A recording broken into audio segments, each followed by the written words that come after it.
Alors, on va souhaiter la bienvenue à 3 oncologues médicaux et on va parler des dernières avancées en matière d'oncologie médicale dans le domaine du cancer du rein aujourd'hui et demain. Alors, j'aimerais souhaiter la bienvenue au Dr. Jeffrey Graham, Dr. Neil Graham et Dr. Laurie Wood. Alors, on va vous les présenter. Alors, nous avons le Dr. Laurie Wood et oncologue médical et professeur au département de médecine conjointement celui de l'urologie de l'Université de Dalhousie. Dr. Wood s'intéresse notamment aux aspects cliniques, à la recherche dans le domaine des cancers génito-urinaires, plus particulièrement le cancer des cellules rénales et le cancer des testicules. Elle participe à de nombreux essais cliniques de phase 2 et 3 ainsi qu'une série de projets de recherche nationaux. Jeff Graham, il se joint à nous du Cancer Care Manitoba. J'ai oublié de mentionner que Dr. Wood vient de Halifax, une belle représentation du pays. Alors, il est oncologue médical à Cancer Care Manitoba, assistant professeur au département de médecine interne de l'Université de Manitoba et chercheur affilié à l'Institut de recherche de Cancer Care Manitoba. Et nous avons Neil Rheaume.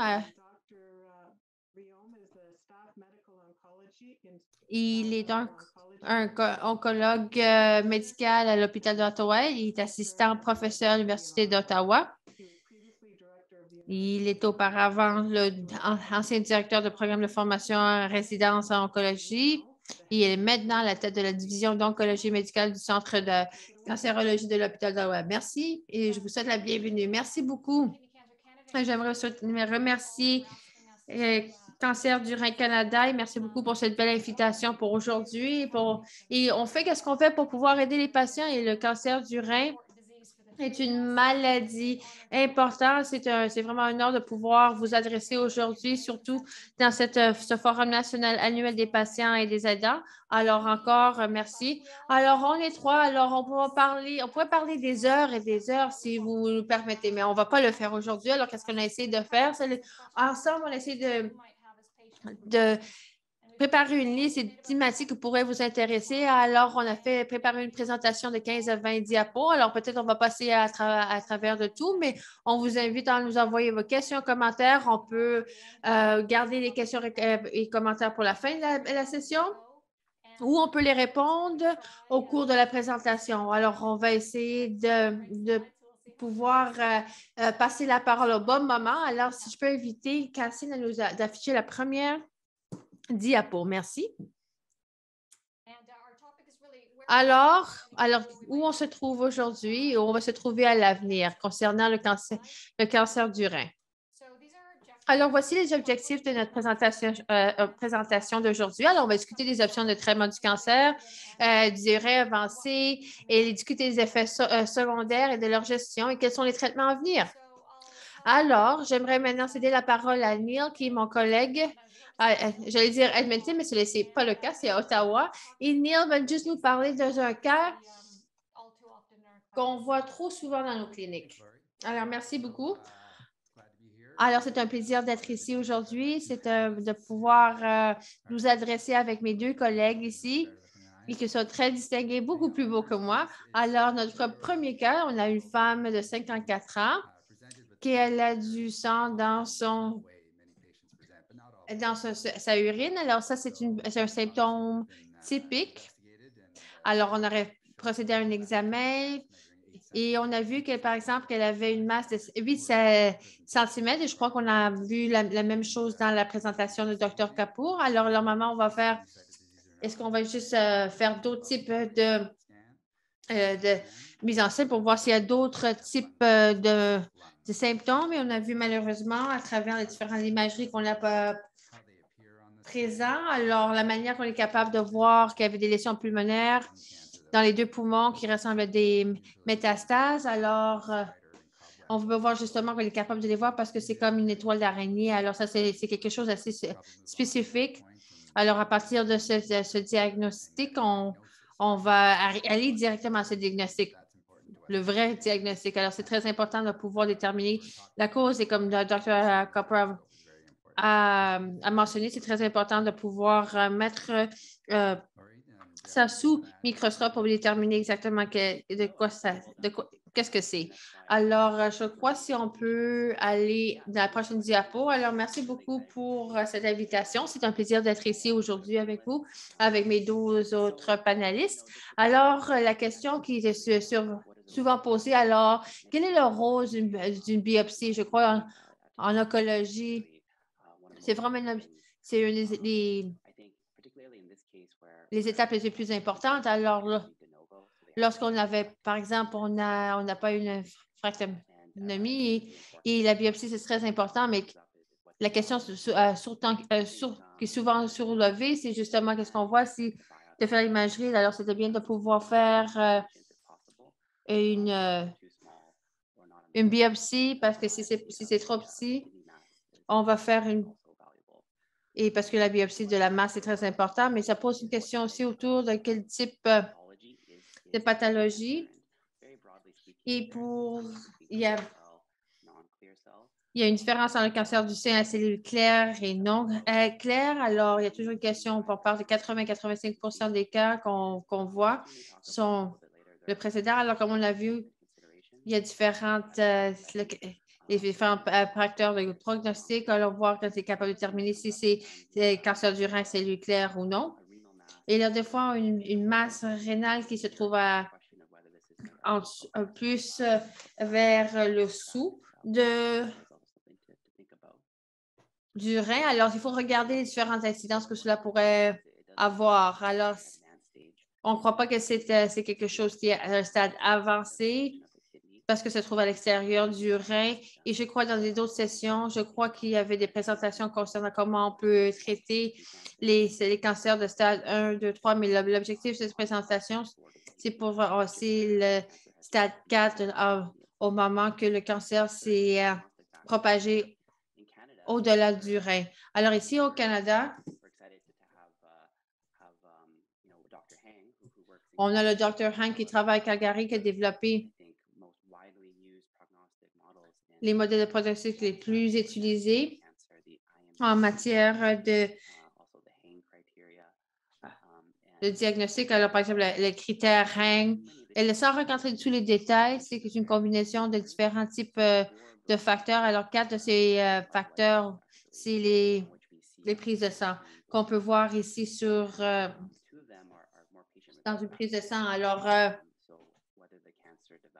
Alors c'est voir que le cancer s'est propagé avant un tumeur primaire qui avait été diagnostiqué auparavant et aussi l'état du patient. Alors, qu'est-ce qu'on fait? Si on regroupe les patients en 3 catégories et ces 3 catégories elles déterminer quel type de traitement on est capable d'offrir et quel sera le prognostic final. Qu'est-ce que j'aimerais ajouter, c'est le cancer du rein, c'est le non clair, ça c'est différents types de cancers. Et lorsqu'on a fait plusieurs événements pour le cancer du rein Canada, ceux qui sont atteints du cancer du rein, c'est le non clair. On sait que la plupart d'entre vous, vous êtes très, très éduqués concernant votre maladie. Alors, on va parler les aspects du cancer du rein, c'est le non clair, mais on n'a pas assez de temps aujourd'hui pour pouvoir parler, par exemple, les maladies plus rares. Alors, on aimerait vous présenter nos excuses parce qu'on n'a pas assez de temps si vous êtes atteint de ce genre de cancer. Alors, si on peut passer à la prochaine diapo, s'il vous plaît. Alors, c'est à moi de prendre la parole. Alors, au moment du diagnostic, le cancer du rein, alors même si c'est métastatique, alors dans ce patient, on va se baser sur des données historiques et les études qui ont été menées dans les années 2000. Alors, les différentes thérapies systématiques. Alors, ANORA et la réussite de ces traitements n'avait pas réussi. Alors si on allait directement à une néphrectomie, alors on a donné un survie additionnel de 3 à 6 mois. Alors, on a eu beaucoup plus de réussite avec les thérapies systématiques, avec les différents types d'immunothérapie, les thérapies ciblées. Alors, maintenant, on est en train de réévaluer si on devrait faire des néphrectomies dès le début. Alors, il y a des essais qui ont été menés pendant la période des thérapies ciblées. Et on a justement, la docteur Laurie Weed a participé dans ces études ou a mené cette étude, mais cette étude, c'est difficile à terminer, mais ça a terminé de manière un petit peu plus précoce, mais ça démontrait qu'il n'y avait pas il n'y avait pas d'incidence néfaste si on retardait une néphrectomie. Alors, il y a une bénéfice, mais seulement pour une population plus petite. Alors, il y avait une étude à la Carnima qui a démontré qu'il n'y avait pas de bénéfice de survie dans leurs études. Alors, les thérapies ciblées, ce n'est pas clair si la néphrectomie apporte quelque chose, mais on a justement un guide de consensus qui a été publié.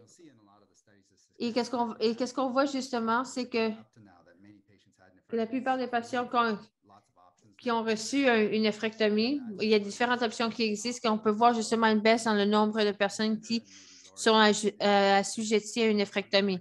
Alors, une néphrectomie initiale, c'est pour une population très petite dans notre centre de santé. Alors, je serais d'accord avec vous. Alors, c'est très semblable à notre approche. Alors, je crois qu'il y a différents cas qui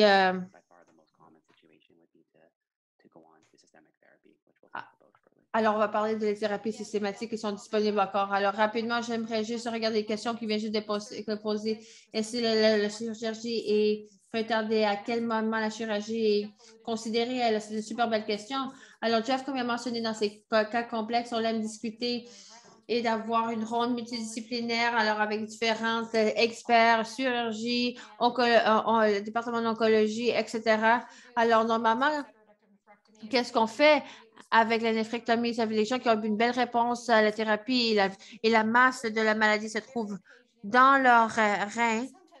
Mais des fois, vous allez voir qu'il y a différents sites qui sont contrôlés, mais un site est en train de grandir même dans le rein. Alors, c'est pour ça qu'on appelle la progression seulement, c'est une progression. Alors, ça, c'est un moment qu'on pourrait considérer ce type de une chirurgie, mais ça, c'est des cas individuels, puis il n'y a pas une recette unique. Alors, on doit considérer chaque cas individuellement et on doit en discuter comme groupe en utilisant une approche multidisciplinaire. Alors, il faut déterminer, par exemple, si ils sont en train de répondre à la thérapie pour pouvoir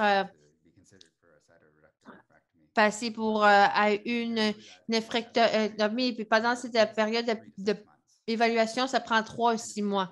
Et c'est difficile lorsque quelqu'un est en train de recevoir une thérapie parce que vous avez besoin d'arrêter pour faire une thérapie systématique pour pouvoir faire cela. Pour faire la néphrectomie, vous avez besoin d'attendre d'autres vies parce que ça prend 4 semaines en moyenne pour pouvoir retourner ou recommencer votre thérapie. Alors, c'est quelqu'un qui peut se permettre de ne pas être en train de recevoir la thérapie. Alors, c'est un sujet très, très chaud et pour une raison ou une autre, les gens qui ne sont pas capables ne peuvent pas avoir une néphrectomie, mais ils ont un intérêt.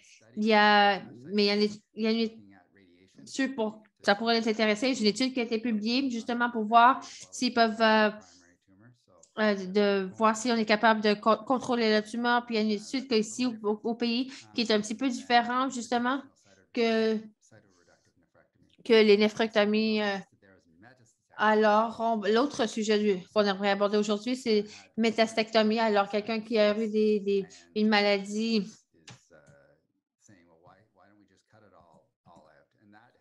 récurrente et alors, il n'y a pas d'études ou d'essais cliniques random ici. C'est une approche ou une situation multidisciplinaire que les gens doivent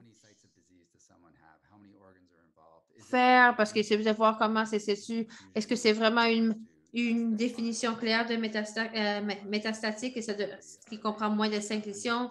Est-ce que c'est divers? Est-ce que leur maladie est sous contrôle? Est-ce qu'il y a d'autres lésions qui apparaissent? Alors, ça, c'est quelque chose qu'on prend en considération dans des populations spécifiques, mais pas une étude randomisée pour nous offrir des chiffres et des résultats spécifiques. Alors, il y a des études, par exemple, qui ont été regroupées et qu'on voit avec des patients très hautement sélectionnés. Il y a une incidence qui tire sur le fait que ça apporte un bénéfice, mais plus tard, si quelqu'un, par exemple, va mieux, il y a une maladie limitée, ça pourrait être considéré dans un traitement sélectionné. Alors, je ne sais pas si mes collègues aimeraient ajouter quelque chose. Non, c'est parfait. Merci beaucoup. Oui, je suis complètement d'accord avec vous. Alors maintenant, qu'est-ce qu'on aimerait faire, c'est quelles sont les catégories de traitements qui existent. Et par la suite, on va on va le décortiquer pour vous. Alors, on va commencer avec Jeff. Alors, merci beaucoup, Jeff. Alors, c'est quoi le VEGF, qui est l'acronyme anglais, c'est le facteur de croissance d'endothelium vasculaire? Alors, est-ce que c'est une dépendance sur l'anthogénèse? Alors, c'est un autre terme pour une dépendance pour des vaisseaux sanguins, pour avoir une fourniture sanguine. Alors, ça, c'était quelque chose de important parce que ça menait à le développement de médicaments qui essaient de perturber la capacité du tumeur de créer des nouveaux vaisseaux. Alors, ça, c'est la manière que ces médicaments ciblés fonctionnent. Alors, le sunitinib, le pazopanib, le acétinib, et ça, c'est capable de perturber le parcours. Alors, si on est capable de perturber la capacité du tumeur de créer des nouveaux vaisseaux, que ce soit des réponses et pouvoir accroître les résultats et les essais cliniques ont démontré cela. Alors, pour plusieurs années, c'était notre option primaire. Comme vous allez voir sous peu, il joue un rôle toujours, mais normalement, ils sont combinés avec un autre type de médicament que le Dr. Hume va aborder présentement. Génial, merci beaucoup. Alors, Zuntem et Pazopanib, c'est a vraiment révolutionné les traitements du cancer du rein. C'est passer de conduire un Ford Escort à passer à un Lexus parce qu'on est en train d'utiliser l'immunothérapie. Alors, ça, c'est mon sujet présentement. Alors, l'immunothérapie, lorsque j'ai commencé ma pratique, c'était moins le Ford Escort. Si on le faisait, ce n'était pas quelque chose qui était agréable. Ça avait un taux de réponse très bas, beaucoup de toxicité, mais comme toutes les choses, il faut, et ça a été mis de côté pendant plusieurs années, mais c'est comme la mode, c'est de retour maintenant. Alors maintenant, on peut le voir dans tous les types de cancers. C'est une manière de pouvoir le traiter, le cancer qui est en train de révolutionner parce que c'est en train de révolutionner ce secteur. Alors, c'est pas une thérapie qui cible le cancer lui-même. Vous êtes en train d'utiliser votre propre système pour pouvoir le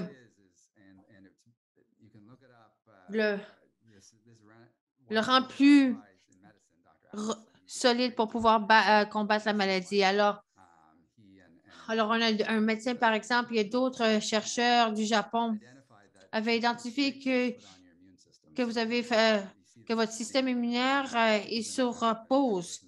Alors, tous ces médicaments, le nivolumab, le belimumab, le pembrolizumab, ils sont en train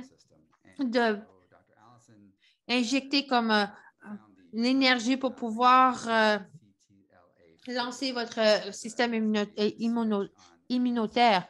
Alors, il y a des cellules immunitaires qui sont relâchées de cette manière que votre système immunitaire soit prêt pour pouvoir combattre la maladie. Alors que c'est en train de faire, ultimement, c'est de vraiment donner toute la puissance possible à votre système pour pouvoir bloquer. Parce que toute cellule a un interrupteur on and off. Alors, c'est une manière de pouvoir interrompre cette fonction, ces anticorps secondaires. Alors, en utilisant les deux, un ou les deux, on est capable de réactiver le système et de permettre le système d'attaquer la maladie. Alors, ça fonctionne avec toutes les différentes tumeurs mais c'est le plus effectable dans les cellules rénaux et le mélanome. Alors, c'est quelque chose qui est assez nouveau, puis on va voir comment ça s'utilise un petit peu plus tard. Alors, c'est qu'on pourrait le considérer vraiment comme le Tesla du secteur automobile. Alors, quelles sont les autres voies sur lesquelles les traitements peuvent agir? Alors, il y a deux médicaments que vous pouvez voir ici sur l'écran. Alors, ces deux médicaments ciblent le parcours, la voie d'apportation sanguine. Alors, ils ont aussi d'autres cibles, des molécules. Alors, quelque chose de AXL et ANP qui aide justement d'encourager la croissance du cancer. Alors, il y a aussi un parcours de fibres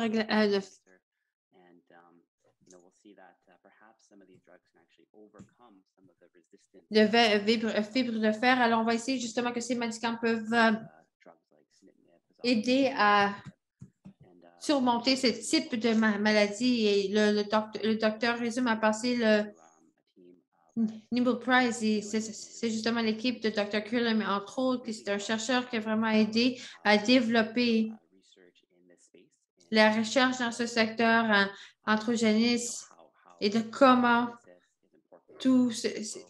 c'est important dans la croissance des tumeurs. Et je crois vers la fin, on va parler d'une autre voie qui est en train d'être examinée comme un autre traitement pour combattre le cancer du rein.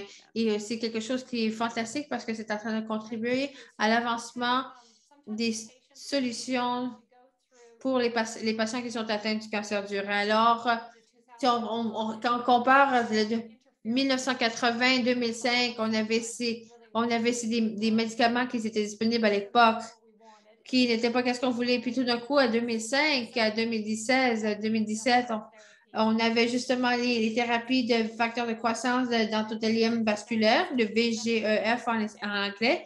Alors, depuis cette année-là, il y a toujours quelque chose de nouveau. Alors, c'est fascinant parce qu'avant, c'était vraiment deux époques. Et maintenant, on voit qu'il y a vraiment une belle progression. Il y a quelque chose qui se passe toutes les années. Alors, merci beaucoup. Prochaine diapo. Alors, qu'est-ce qu'on fait présentement? Alors, on a dit si on a ces agences singulières, on a la chimiothérapie pour le cancer. Alors, je ne sais pas si vous pouvez voir toutes les questions qui ont été posées, mais pourquoi ils n'utilisent pas la chimiothérapie? Mais ça ne fonctionne pas pour les patients atteints du cancer du rein. Alors, une des rationnels, c'est pourquoi on va combiner différents médicaments et qui ont des effets secondaires différents pour qu'on puisse maximiser l'utile et le décès des cellules. Alors, si on est capable d'offrir maintenant des traitements combinés, alors on a l'immunothérapie, et on vraiment désolé pour le nom de ces médicaments qui sont assez horribles. Alors, c'est pour ça qu'on va toujours les nommer par leur acronyme. Puis par la suite, on a l'immunothérapie, le VEGF, comme les thérapies ciblées, puis par la suite, on a l'immunothérapie, autre thérapie ciblée que Jeff vient juste de mentionner. Alors, il y a des différents médicaments qui existent, mais ça, c'est vraiment le message à retenir. Alors, c'est les traitements combinés et qu'est-ce que vous êtes en train de combiner. Alors, on va passer à la prochaine diapo. Et maintenant, Neil va nous parler de comment on est capable de choisir ces différents types de combinaisons. Alors, ça, c'est la question de $1 million. Alors, vous allez sur Twitter, puis il y a plein de débats, au moins une fois par semaine. Alors, toutes les options qui ont été énumérées sont en effet pertinentes. Alors, qu'est-ce qu'on fait? Si on examine le patient, on regarde les patients métastatique stratifié. Alors, on regarde les critères des IDCF. Alors, on regarde par exemple ce patient, puis on dit, OK, d'accord, voici le menu qu'on peut vous offrir selon votre profil. Alors, les patients, justement, on peut utiliser le modèle hybride. Alors, comment est-ce que, alors, qu'est-ce que le patient présente? Alors, des fois, il n'y a pas de symptômes. Alors, ils sont en forme, ils sont bien, ils vont recevoir un type de thérapie. Peut-être ça va dire que l'immunothérapie, ça va fonctionner pour vous, mais des fois, ça va prendre du temps à fonctionner parce que le patient asymptomatique. Alors, un autre patient, par exemple, ça peut avoir une incidence dans vos avenirs ou présentement, alors vous avez une réduction rapide. Comme ça, ces thérapies vont fonctionner assez rapidement. Alors, un modèle hybride pourrait fonctionner avec vous. Puis après, il faut regarder les effets secondaires. Alors, par exemple, il faut prendre en considération les autres maladies qu'un patient pourrait avoir. Alors, on doit exclure certaines approches. Alors, il y a aussi les types d'effets secondaires vont avoir, par exemple, il y en a qui sont en train de prendre des inhibiteurs. Alors, il y a des toxicités basses. Alors, vous continuez à les prendre jusqu'à temps que ça arrête. Mais ça va avoir une incidence sur la qualité de vie. Et avec l'immunothérapie, il peut avoir des effets secondaires. Il y en a d'autres qui n'ont rien. Alors, il faut vraiment contreposer les convénients et les inconvénients et regarder chaque profil pour voir qu'est-ce qui va fonctionner.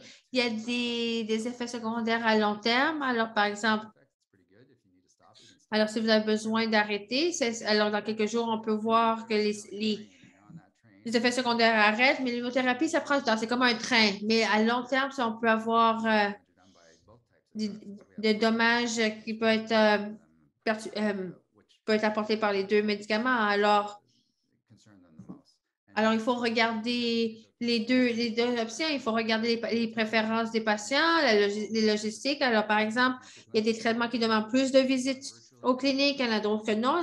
Des fois, vous êtes capable de faire des visites ou des examens virtuels. D'autres, il faut se déplacer. Alors, il y a toutes les questions des coûts. Alors, les différentes options qu'on va vous proposer aujourd'hui ont été démontrées mais ne sont pas disponibles. Alors, du tout la partie des assurances, je ne sais pas si mes collègues aimeraient rebondir sur ces points-là. Non, c'est super. Merci beaucoup, Jeff. Est-ce qu'il y a des commentaires ou questions? Non, je crois que Neil a fait une belle synthèse. Alors, c'est de pouvoir regarder avec le patient, mais c'est bien d'avoir ces options.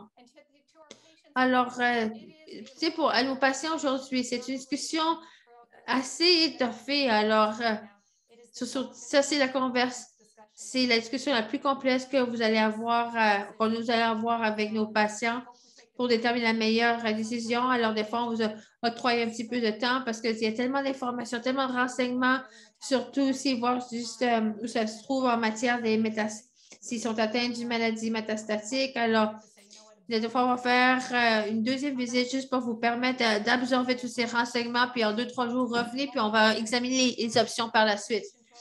Alors, on va offrir plusieurs différentes sources d'informations. Ne regardez pas, attendez pour l'instant, ne regardez pas les informations et commencez demain parce que tout le monde est dépassé parce qu'on a le temps pour pouvoir examiner la situation et proposer des solutions. Jeff, oui, c'est très bien dit, Laurie. La prochaine question que j'aimerais aborder, c'est est-ce qu'une combinaison est toujours nécessaire? Je dirais que c'est un air de débat présentement, de discussion. Je crois que spécifiquement, il y a une question autour des risques favorables parmi un groupe de patients. Alors, ça, c'est des patients qui n'ont pas n'ont pas de ces facteurs de risque. Et juste ce groupe de patients répond bien, ils ont un bon prognostic, même avec la thérapie VEGF. Alors, ces patients ont été inclus dans des essais qui ont étudié les différentes combinaisons et le VEGF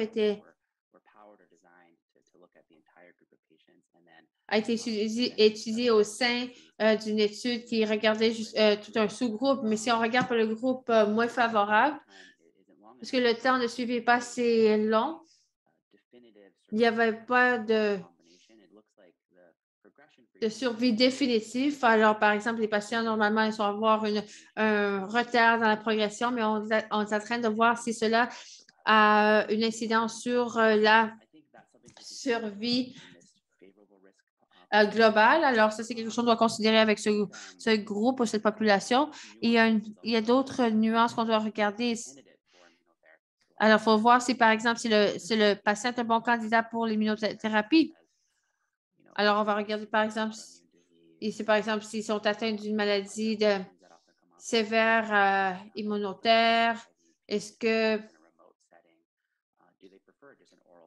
Mais s'ils préfèrent, par exemple, un traitement oral, ça dépend. C'est toutes des discussions que vous pouvez avoir avec les patients, mais je crois que le consensus général parmi les médecins, les soignants et les chercheurs, c'est d'avoir une combinaison. Puis il faut regarder aussi le groupe à moins de risque.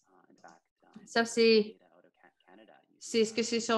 qu'il devrait être assujetti à ce type de thérapie? Alors, il y a des données, par exemple, qui sont disponibles par Santé Canada. C'est très important de pouvoir faire un suivi de ces patients et de pouvoir les traiter lorsqu'il y a une croissance. Alors, c'est une combinaison. Alors, je crois qu'il y a beaucoup de nuances. Alors, c'est vraiment un cas par cas, puis vraiment des discussions détaillées avec les patients, surtout avec les patients qui sont atteints d'une maladie sévère. Neil, est-ce qu'il y a quelque chose d'autre que vous aimeriez ajouter? Alors, on n'a pas de recette pour cela. Et comme Laurie et Jeff ont mentionné,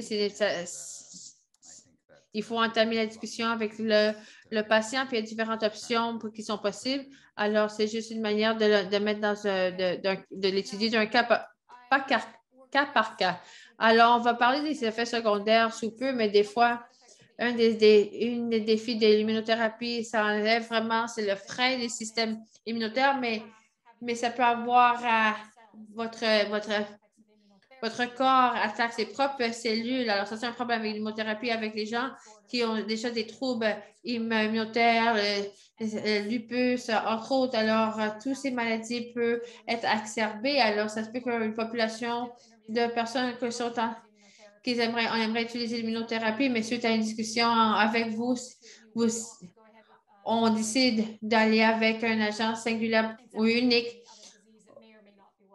pour éviter une exacerbation des autres maladies. Et comme Jeff a mentionné, il y a définitivement des patients qui demandent justement un suivi, que c'est la bonne chose à faire. Alors, quelqu'un qui est asymptomatique avec 9 mm sur les ganglions lymphatiques, ça se peut qu'on les envoie pour un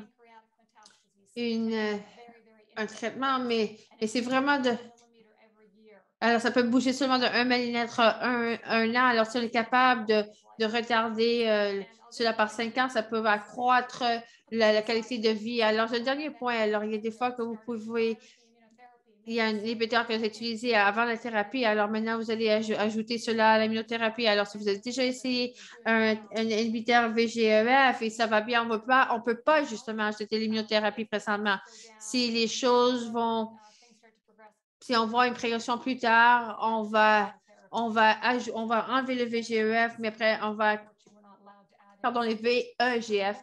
Par la suite, on va vous passer à l'immunothérapie. Je vois qu'il y a des questions, mais je pense qu'on va répondre à certaines de ces questions dans les diapos. Merci, Laurie. Donc, si on regarde maintenant les effets secondaires, bien sûr, il faut équilibrer toujours l'efficacité avec la toxicité et les effets secondaires. Si on regarde maintenant la thérapie ciblée VGF, on est assez bon pour gérer donc la toxicité. Ça fait un certain temps que ces médicaments sont sur le marché. Et j'espère et je pense qu'on a développé une assez bonne stratégie pour gérer la toxicité. Si on regarde certains effets secondaires maintenant au niveau du système,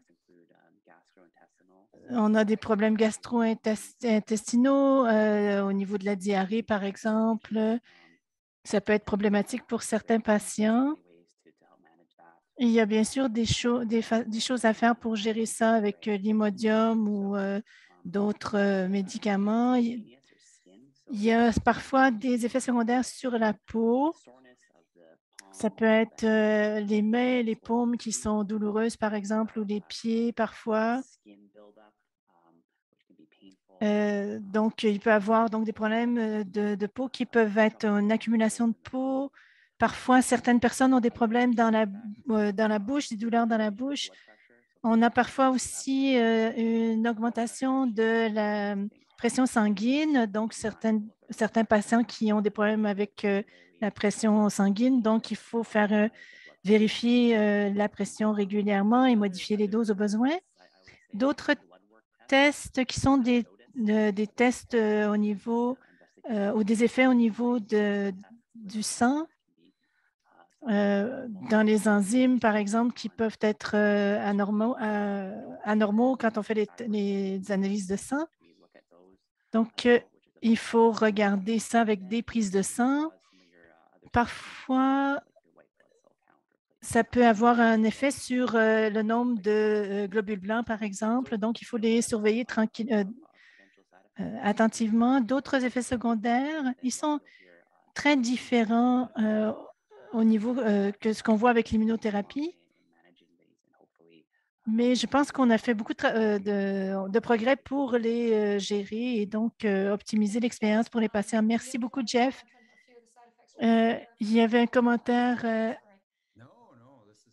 de la part de Milt. Non, c'était une super discussion. En fait, et l'immunothérapie et le VEGF sont vraiment préférables à la chimiothérapie où on a les pertes de cheveux, etc. Les deux traitements représentent une amélioration et je voulais ajouter quelque chose pour Jeff, c'est que avoir quelques petits effets secondaires avec la thérapie VEGF, c'est une bonne chose, mais il ne faut pas en avoir trop. Si on regarde l'immunothérapie, c'est une autre histoire. Un effet secondaire commun, malheureusement, avec l'immunothérapie comme monothérapie, on voit la présence d'effets secondaires est assez bas, en fait. Il y a seulement une personne sur 6 qui a euh, des effets secondaires assez importants. Donc, on peut avoir une réaction immunitaire n'importe où dans le corps. Ça peut affecter n'importe quel organe, n'importe où dans le corps. Donc, la liste est sans fin. On peut donc avoir quelque chose partout, n'importe où dans le corps. Donc, la fatigue, en fait, pour le VEGF, la thérapie VEGF est vraiment la plus grande effet. Donc, je dirais la peau, les quatre effets les plus importants, on peut avoir des irritations de la peau, ça arrive assez souvent. Jeff a mentionné les problèmes intestinaux, la diarrhée, on peut l'avoir de la thérapie VEGF, c'est plus endogénèse, mais bon, il y a donc des cellules dans la paroi de l'intestin. Donc, ça peut amener un peu de diarrhée. On a aussi des cellules, donc des parois dans le poumon et on peut avoir donc comme effet une toux un peu plus grande. Il faut aussi regarder au niveau de la thyroïde, particulièrement pour les gens qui sont sur la thérapie VEGF. Bien sûr, il peut y avoir une occurrence un peu partout dans le corps parce qu'on a des cellules immunitaires partout. Mais donc, il faut garder contact avec son médecin, parler de ses effets secondaires. Donc, on peut travailler à ce niveau-là avec le médecin. Ce qui est pour l'immunothérapie, pour l'éteindre, il faut en fait éteindre le système immunitaire. Donc, si on attend trop longtemps, la communication est vraiment très importante, la communication avec votre équipe. Donc, oui, c'est bien meilleur que la chimiothérapie et c'est différent que la thérapie ciblée VEGF, mais euh, on peut quand même gérer les effets secondaires. Est-ce que Jeff, vous voulez ajouter quelque chose? Non, c'est super. J'ajouterais que ces effets secondaires liés au système immunitaire sont assez communs. Donc, si on a des effets secondaires de grade plus élevé, et parfois on peut avoir un chevauchement des toxicités qui peut être problématique à certains moments. Oui, mais je pense que c'est un bon aperçu, un beau portrait. Donc, merci beaucoup à tous les deux. Une des questions que Christina a écrites, pourquoi est-ce qu'on devrait donc rapporter à notre équipe de thérapeutes les effets secondaires et non les gérer soi-même? Donc, c'est important parce que si vous faites immunothérapie et thérapie VEGF, les problèmes de diarrhée, d'autres problèmes intestinaux, ils peuvent surgir des deux médicaments. Donc, on peut peut-être à ce moment-là commencer des stéroïdes, des choses comme ça. Donc, c'est vraiment très important d'informer son équipe traitante pour nous assurer que tout se passe bien, que vous avez le bon traitement, le bon dosage et tout. Donc, quiconque commence la thérapie VEGF ou l'immunothérapie, donc vous recevez beaucoup d'informations, de numéros de contact, donc parce qu'on ne veut pas que vous restiez à la maison et que vous soyez malade. Donc, j'utilise jamais l'analogie du train, mais je vais l'utiliser maintenant. Donc, merci beaucoup, Christine, pour cette question. Prochaine diapo. Donc, ça, c'est vraiment difficile. On parle ici du séquençage de médicaments. Christine en a parlé. Plusieurs membres de Cancer du Rein Canada ont dit pourquoi, si on a un, pourquoi on n'aurait pas l'autre. Donc, peut-être que je vais, Neil, vous demander de commenter cette diapo. Donc, ici, on voit à gauche là où la personne prend le train, finalement. On part de la gauche vers la droite. On descend. On voit dans les différents traitements, on voit les différentes options qui sont offertes. Ça change un petit peu d'une province à l'autre, dépendamment de ce qui est disponible à chaque arrêt du train. Mais on peut voir ici, si on regarde immunothérapie et immunothérapie, le problème en ce moment, c'est que les gouvernements regardent vraiment les données au niveau pour soutenir. Donc, quand on regarde l'immunothérapie, par exemple, plusieurs études n'existaient pas. Je ne vais pas les répéter. Donc, on a eu un lobby très fort. Donc, c'est facile de faire ces choses après coup, mais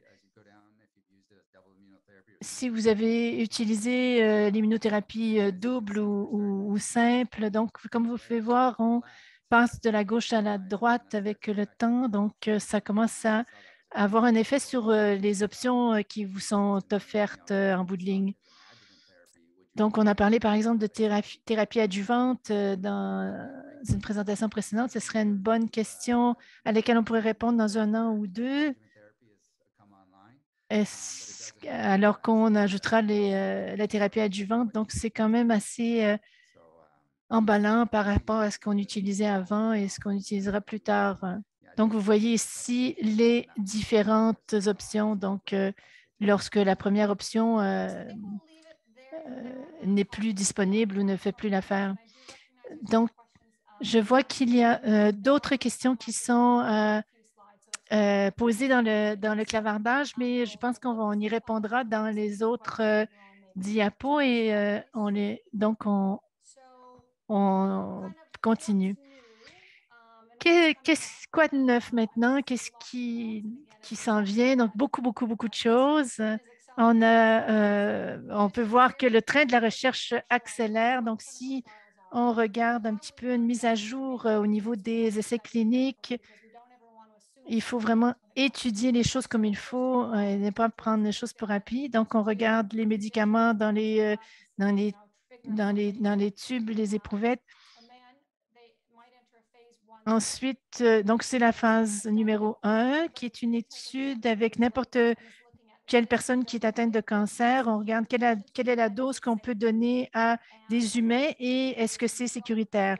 La deuxième phase, donc, c'est qu'on sait que c'est sécuritaire et on essaye maintenant de regarder les gens qui ont le même cancer.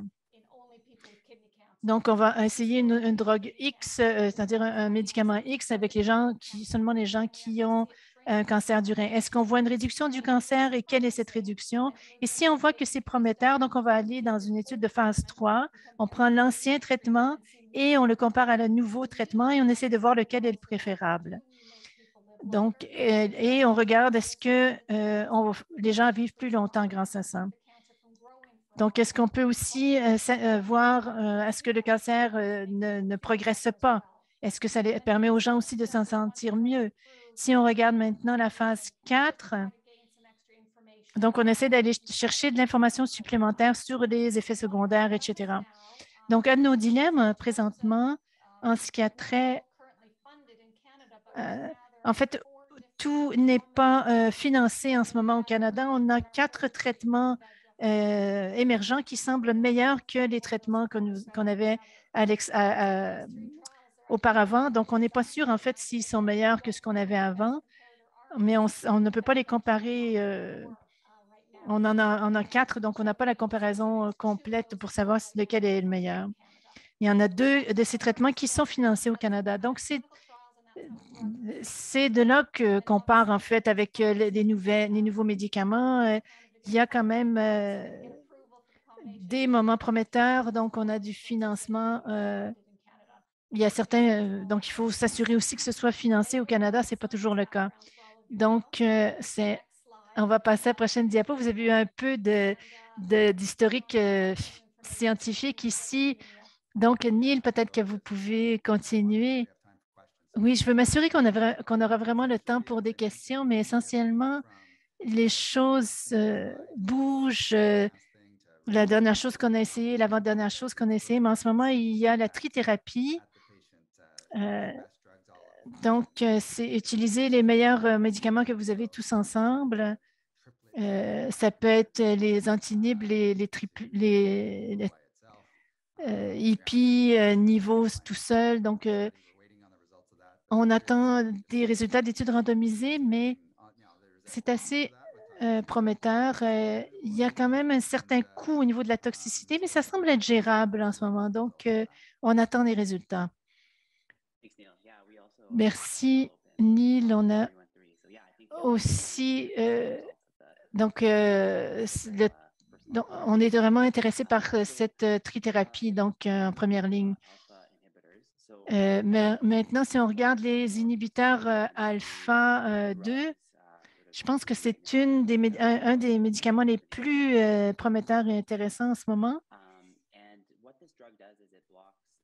Et ce qu'elle fait, elle bloque en fait une cible qui est donc impliquée dans le cheminement de l'androgénèse. Donc, on regarde le comportement de ce médicament face à un ancien médicament qu'on utilisait auparavant. Je ne sais pas je pense que c'est disponible en Alberta. Donc, on a espoir qu'on aura un bénéfice. On a vu aussi que c'était assez bénéfique pour certains patients qui ont une mutation dans un des gènes, donc une mutation qui peut se faire de manière sporadique. Donc, il y a eu un article dans le New England Journal of Medicine sur des patients qui ont donc hérité du syndrome NHL. Donc, on peut voir en combinaison avec d'autres médicaments d'immunothérapie dans le futur. Je pense qu'il y a Question dans le clavardage, est-ce que c'est disponible au Canada? Je ne pense pas que ce soit disponible à ma connaissance en dehors des essais cliniques. Oui, ils sont allés chercher, la FDA est allée chercher donc l'approbation assez rapidement. C'est pour l'indication de la.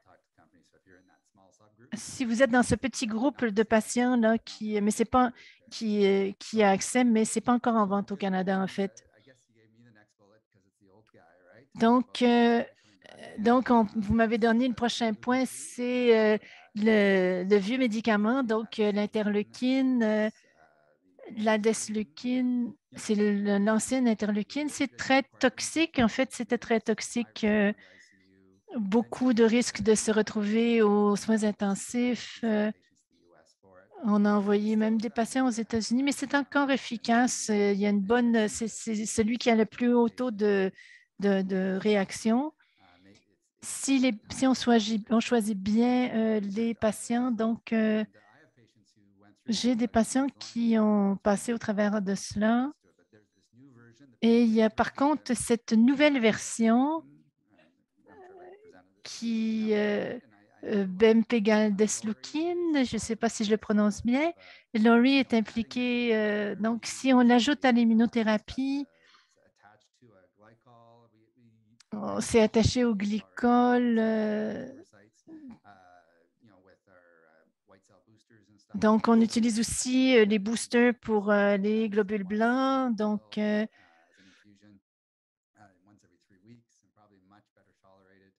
c'est aussi beaucoup mieux toléré donc, comme stimulant. Donc, c'est assez emballant, mais ce n'est pas encore sur le marché.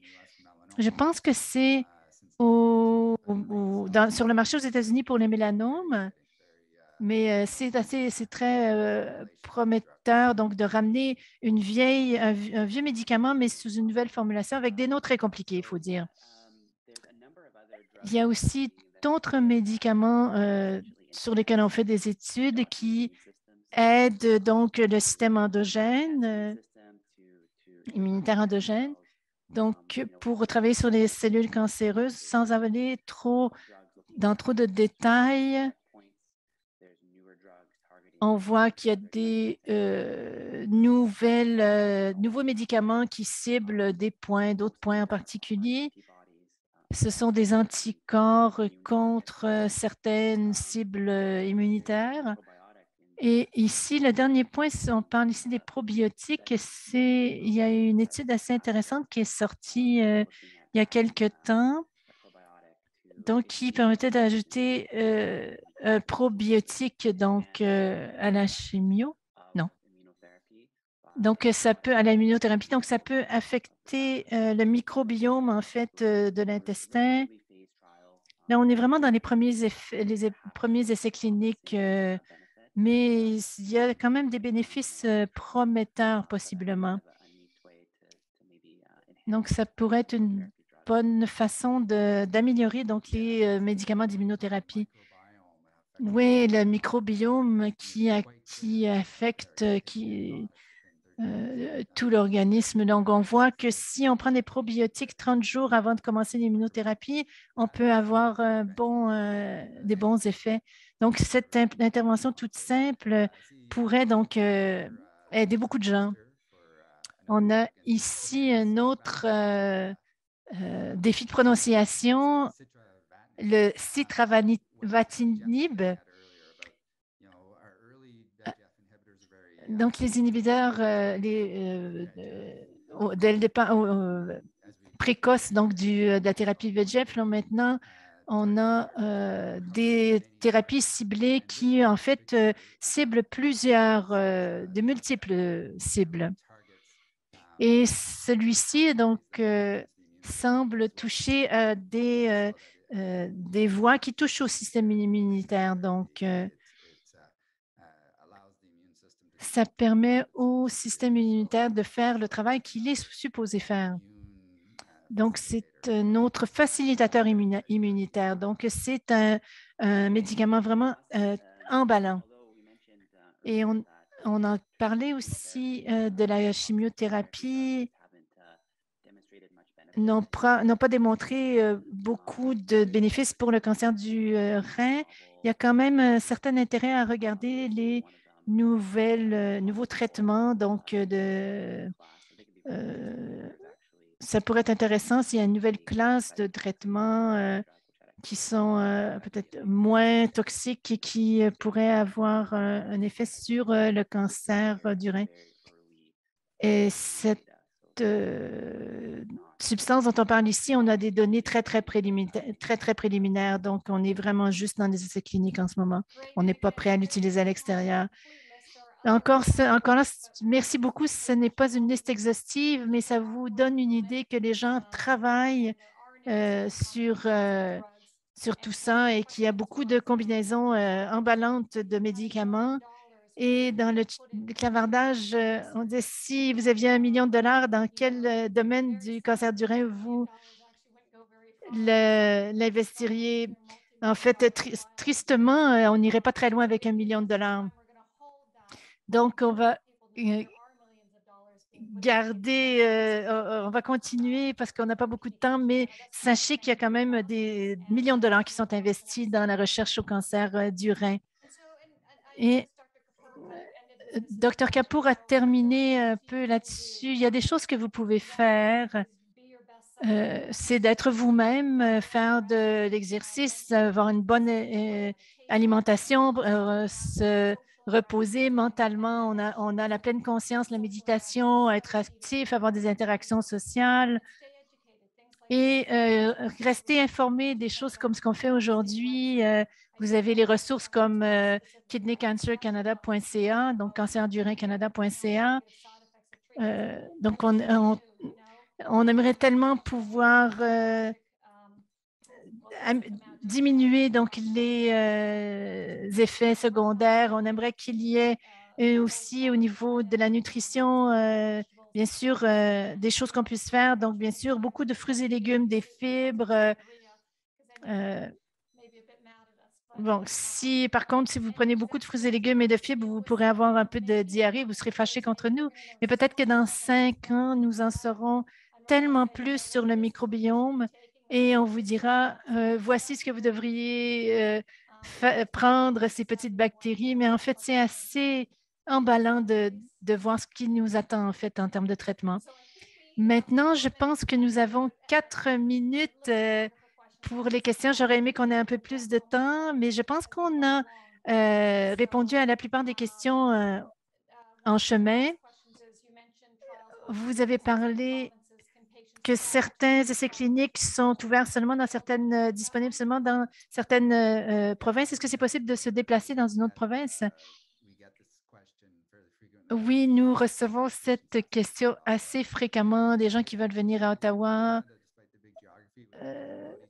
Là, au Canada, on aimerait bien s'aider les uns les autres malgré cette grande géographie. Ma seule mise en garde, c'est que essayez d'être sur un essai clinique alors que vous n'êtes pas à la maison et que vous n'avez pas tout le soutien. Il y a des coûts liés à ça. Donc, pensez-y bien. Donc, même si les frais médicaux sont couverts, en fait, tous les frais ne sont pas couverts au niveau de l'hébergement, etc. Je pense que parler à vos oncologues près de chez vous, il n'y a rien qui, en fait, empêche les gens de voyager d'une province à l'autre, mais c'est vraiment la logistique qui peut avoir aussi un effet sur votre santé. Donc, ce n'est pas très commun. En fait, c'est probablement à Toronto qu'on a le plus de gens d'extérieur. Mais bon, si par exemple, il y a un essai clinique qui n'est pas disponible au Québec, à Montréal, par exemple, on peut les envoyer. Je pense que Manitoba, Winnipeg, ils vont recruter beaucoup de gens à l'extérieur de Winnipeg, par exemple, non? Oui, oui, oui, oui, effectivement, oui. Je pense que Laurie, vous le faites aussi. Vous avez beaucoup de patients de d'autres régions de la côte Est, non, qui veulent avoir accès à vos services. Oui, ça fonctionne évidemment mieux si les gens peuvent conduire pour se rendre parce que les billets d'avion sont très chers. Je suis désolée de vous couper, Christine, mais il y a cette question de Sandy qui est vraiment bonne. Jeff, peut-être que vous pouvez lui répondre. Où en sommes-nous en termes d'oncologie moléculaire au niveau du cancer du rein? Peut-être que vous savez qu'au niveau du cancer du sein, on est beaucoup plus avancé à cet égard. Peut-être que Jeff, vous pouvez dire un mot. Oui, en fait, c'est intéressant. C'est la première fois qu'on a vraiment disséqué donc, cette analogie de la tumeur dans la dernière décennie. Et ça nous a amené donc à ce développement de tous ces médicaments ciblés pour trouver la molécule alpha, mais malgré notre compréhension de la genèse, une chose qu'on n'a pas réussi à identifier, ce sont des marqueurs, le statut ERPR, par exemple, comme le cancer du sein, on n'a pas encore d'équivalent pour le cancer du rein, donc qui pourrait nous guider sur quel traitement on devrait utiliser. Si on regarde les génomiques et les transcriptions, les voies de transcription, des sous-groupes basés sur l'expression, qui peuvent répondre donc à VEGF tout seul ou bien une combinaison d'immunothérapie. Donc, il y a beaucoup de travail à faire ici. Donc, des marqueurs qu'on peut utiliser dans les cliniques. Donc, sans être un expert en génomique. Donc, c'est une très bonne question. Je pense qu'il y a beaucoup de choses, de travail à faire en oncologie moléculaire. On devrait voir des choses dans les 5 prochaines années, j'espère. Donc, ça va nous aider à décider quel est le meilleur traitement pour un patient spécifique. C'est l'espoir, n'est-ce pas? J'avais une question rapide parce que ceci est une question qui est soumise par nos patients toujours et on n'est jamais tellement sûr comment leur répondre. Et vous avez parlé de ceci pendant vos présentations, mais nous avons plusieurs patients qui sont au stade 4 et vont vraiment bien. Et c'est partiellement à cause de ces nouveaux traitements qu'on leur offre. Mais ils ont beaucoup d'anxiété à propos de ce qui les attend et ils sont inquiets sur qu'est-ce que c'est que d'être sans maladie pendant 4, 5, 6 ans. Mais s'il y aurait des données, des experts qui pourraient leur expliquer quoi ensuite et comment on peut les aider. Merci, Christine. Est-ce que tu veux prendre celle-là, Neil? C'est toujours un jeu d'échecs, n'est-ce pas, pour n'importe quel type de tumeur. Vous voulez toujours réfléchir à ce qu'est votre prochaine action. C'est pourquoi nous avons parlé de ne jamais renoncer à une option sur laquelle vous êtes, à moins que ce soit de la progression qu'on voit que c'est vraiment pas votre médicament. Comment avec quelqu'un avait mentionné une question sur où la radiation sincère. Les gens parlent toujours après la radiation. Alors, même si nous avons un autre médicament aligné et nous n'y avons pas encore touché, on n'abandonnera jamais les premiers ou les deux premiers médicaments parce que beaucoup ont ces réductions et ensuite ne font jamais de réescalation. Encore, nous travaillons en équipe localement et dans nos centres de cancer et au Canada, nous partageons nos réflexions sur ce que sont dans le pays et parfois les gens, lorsqu'ils obtiennent, nous demandons des conseils de nos collègues. Alors, avant qu'on abandonne un traitement, demander qu'est-ce qu'on peut faire pour me laisser sur ce traitement et si des essais cliniques, même si on vous offre d'aller pour un essai clinique, allez-y.